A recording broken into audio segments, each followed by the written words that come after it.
संत दासराम Kelkar Maharaj shopping सेंटरमधील गाळ्यांच्या विक्रीला समर्थन देण्यासाठी माझ्यावर टक्केवारीचा आरोप स्थायी समितीचे सभापती अतुल माने यांनी केला होता. त्यांनी हा प्रश्न महापौर आणि सभागृह नेत्यांना विचारावा असं आवाहन विरोधी पक्षनेते मंगेश चव्हाण यांनी दिलंय. तर पूर नियंत्रणासाठी राबवण्यात येणाऱ्या प्रकल्पाचं काम बेकायदेशीर असल्याचा दावा ते करतात. मग पालकमंत्री आणि दोन्ही आमदारांनी हा प्रकल्प का आणला याचं उत्तर द्या असा सवाल देखील त्यांनी केलाय.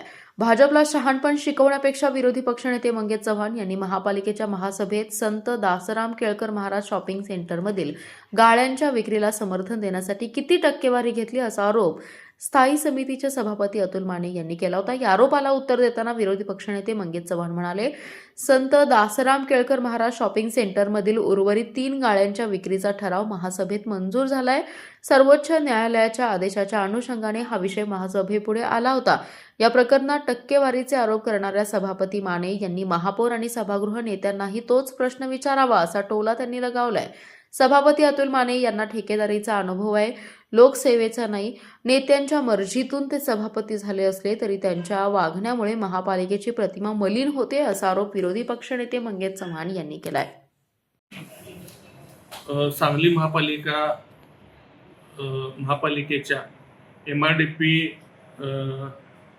MRDPच्या संदर्भात जो शासनाकडून 592 कोटीचा निधी आला, त्या निधी संदर्भात प्रेस घेतली असताना त्या प्रेसमध्ये उत्तर देण्यासाठी ज्या पद्धतीनं अतुल मानेंनी काल टीका केली, त्या संदर्भात मला आपणास माहिती द्यायची आहे की टीका करत असताना त्यांनी राजाराम बापू बँकेच्या 3 गाळ्यांना विक्री केलेल्या गाळ्यासंदर्भात त्यांनी जो उल्लेख केला, त्या उल्लेखामध्ये मी एवढंच सांगू इच्छितो की त्यामध्ये 3 कोर्टाचे निर्णय त्या गाळेधारकांच्या वतीनं झाले आहेत.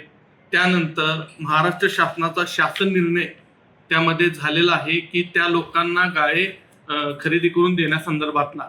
तशा पद्धतीनं महापालिकेनं महासभेसमोर हा विषयपत्र त्या पद्धतीनं विषयपत्र महासभेसमोर आणलं आहे आणि ह्याची मंजुरी देत असताना अखंड सभागृहानं एकमतानं ह्या विषयाला मंजुरी दिली आहे. आणि त्यामध्ये ह्या गाळ्यासंदर्भात सभापती असं म्हणतात की टक्केवारी घेतली आहे का, हा प्रश्न मला न विचारता त्यांच्या महापौरांना त्यांनी विचारलं पाहिजे. कारण सभागृहामध्ये एखादा विषय मंजूर करायचे अधिकार हा महासभेमधले महापौरांना पण असतो, त्यांच्या गटनेत्याला पण असतो. ह्याचाच प्रश्न यांनी महापौरांना करावा. त्यानंतर त्यांनी सांगितलं की सभागृहामध्ये आमची वेगळी भूमिका असते आणि बाहेर वेगळी भूमिका असते. आमची सभागृहामध्ये पण तीच भूमिका होती आणि आता पण आमची तीच भूमिका आहे. दुसरा विषय, भूमिका वेगळी कशाला म्हणतात?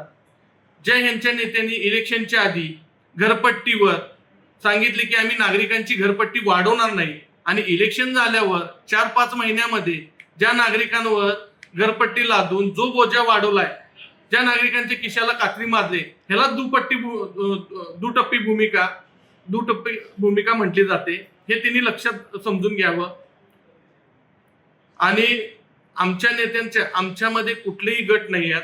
आमच्या काँग्रेस पक्षामध्ये विभाग असतात.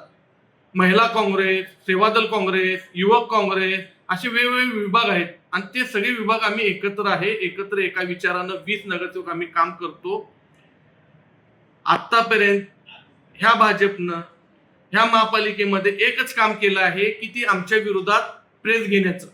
आणि त्या प्रेसमध्ये एकच ह्यांनी आमच्यावर टीका करतात की आम्ही स्टंटबाजी करतो. नागरिकांची विषय सभागृहामध्ये मांडत असताना नागरिकांच्या हिताचे विषय मांडणं ह्याला स्टंट म्हणत असतील तर होय, आम्ही स्टंट करतोय.